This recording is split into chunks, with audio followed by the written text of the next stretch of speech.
भाई देखिए, मैं बहुत विनम्रता से बिना वाद विवाद में फंसे कुछ तथ्य ही रखूंगा। तथ्य से पवित्र कुछ नहीं। ना मेरी मानो, ना मेरी दोस्त ताहिरा जी की मानो, ना डॉक्टर साहबान की मानो, ना पूरी जात की मानो, ना पंकज की मानो। तथ्यों की मानो। यही गीता है, वेद है, कुरान है, बाइबिल है, गुरु ग्रंथ साहब है। तथ्य कभी झूठ नहीं बोलते। जिन लोगों ने यह कहा मैं सिर्फ धारणाएं काटूंगा, आप पेन लेके नोट कर लें। जितने दर्शक देख रहे हैं, आनंद आए तो धन्यवाद कर दीजिएगा। जिन लोगों ने यह कहा, ये नई बात कह रहा हूं कि लॉकडाउन खुलने दीजिए, फिर देखिएगा क्या हालत हिंदुस्तान में होगी। अरे अस्पताल नहीं मिलेगा, बेड नहीं मिलेगा, वेंटिलेटर नहीं मिलेगा। अच्छा जी, उन लोगों को मैं बताना चाहता हूं, आप अपनी बुद्धि के कपाट खोल लीजिए। आप कूप मंडूक हैं, आपका मंतव्य दूषित है। भारत में ऑफिशियली लॉकडाउन है, लेकिन जब 25 दिन से भारत में कटाई हो रही है फसल की, तो भारत की 40% आबादी पब्लिक फोरम पर है, पब्लिक प्लेटफॉर्म पर, दैट इज कॉल्ड खेत। यह बात समझ नहीं आ रही? इतनी तो आबादी अमेरिका की है नहीं जितनी आबादी मेरी खेत में खड़ी है। अमेरिका की उतनी आबादी नहीं, और जितनी आबादी उत्तर प्रदेश में खेत में फसल काट रही है, उतनी आबादी इटली की नहीं। इससे ज्यादा और क्या होगा? सोशलाइजेशन? Tell me. कैसे कैसे तर्क लोग ला रहे हैं, देश में, दुनिया में बेच रहे हैं। यह तथ्य खत्म हुआ।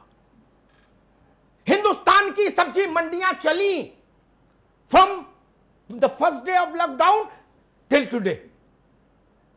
वहां का दृश्य हमको भी मालूम है, आपको भी मालूम है। मैंने भी टीवी पे खूब चलाया और कहा कि सोशल डिस्टेंसिंग करो, लेकिन वहां की परिस्थितियां भी हम मैं जानता हूं।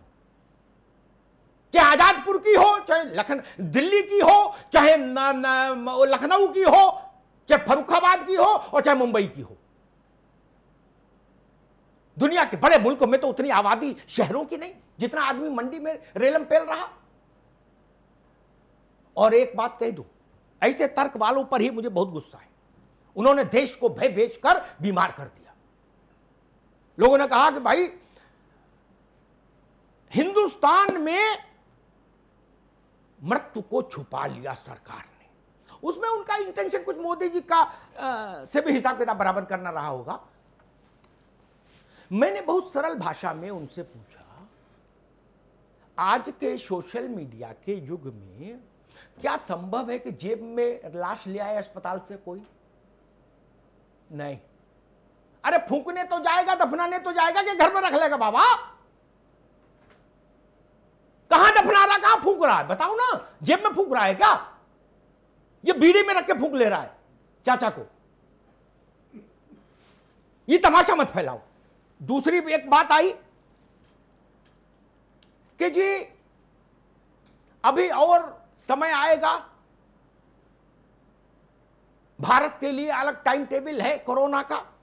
कोरोना का जो मुख्यालय है उसने नया टाइम टेबल भारत के लिए अकेले जारी किया है, पूरी दुनिया से हटके।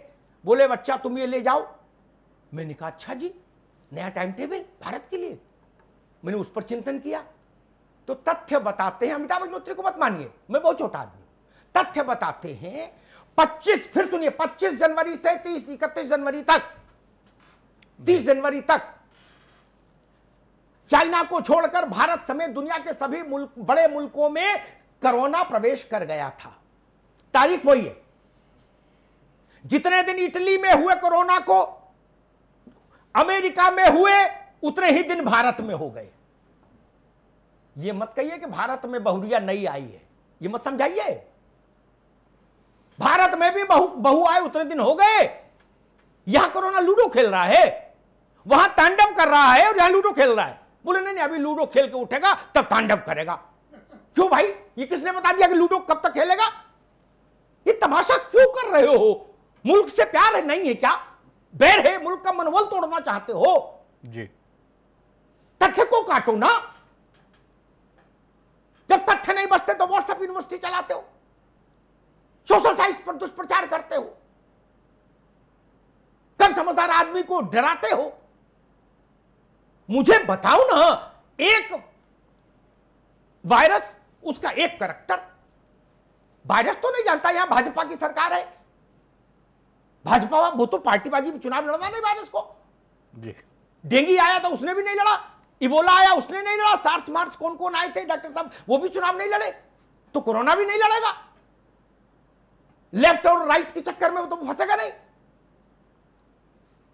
वहां उसी टाइम टेबल में उतरा तांडव हो गया, लेकिन यहां जब मैं कहता हूं यहां नहीं हुआ उतने दिन होने के बाद भी तो लोग मानते नहीं। और आखिरी बात कह के बात समाप्त करूंगा, सावधान रहिए, सतर्क रहिए, अच्छी बात है, लेकिन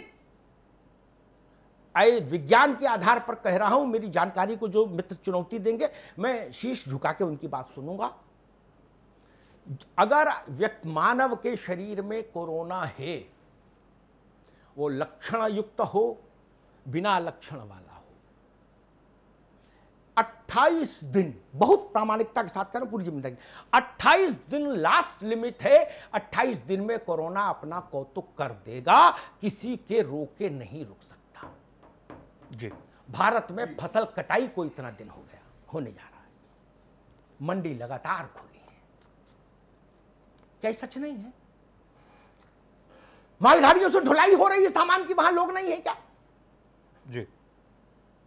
और भय बेचने वालों के श्री चरणों में एक तथ्य और अर्पित करके, त्वदीयम वस्तु गोविंदम तुभ्यमेव समर्पय के हिसाब से भारत में आवश्यक सेवाएं और भारत के अर्थ जगत का मिनिमम पहिया चलता रहे, लोगों का पेट भरता रहे और इलाज मिलता रहे, प्रशासनिक व्यवस्था बनी रहे, इसके लिए 8 से 10 करोड़ लोग ऑलरेडी सड़कों पर हैं।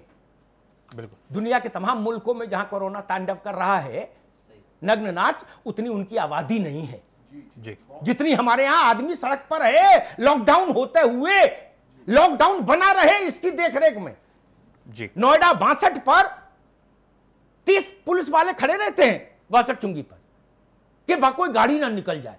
वो 30 को जोड़िए तो 8 से 10 करोड़ लोग हैं, जिसमें किसान है, जिसमें सप्लायर है, जिसमें फुटकर विक्रेता है, जिसमें डॉक्टर्स हैं, पैरामेडिकल स्टाफ है, पैरामिलिट्री है, पुलिस है, स्टेट पुलिस है, स्टेट एडमिनिस्ट्रेशन है, किसान है। 8 से 10 करोड़ आदमी सड़क पर है राउंड द क्लॉक। पत्रकार हमारे जैसे छोटे भाई लोग भी हैं उसी, इसलिए भय मत बेचिए, सतर्क रहिए, सावधान रहिए, लेकिन मजबूत रहिए। भारत ने अपनी लड़ाई बहुत शानदार ढंग से लड़ी है, बहुत शानदार ढंग से, इस भरोसे के साथ रही है। और उत्तर प्रदेश ने भारत के भीतर, मैं कंपटीशन पैदा नहीं करना चाहता, सारे राज्य मेरे और सब में मुझे उतना ही ममत्व, लेकिन फिर भी उत्तर प्रदेश का नागरिक होने के नाते कहूंगा, उत्तर प्रदेश ने बाकी राज्यों से भी बेहतर लड़ाई लड़ी है कोरोना को लेकर।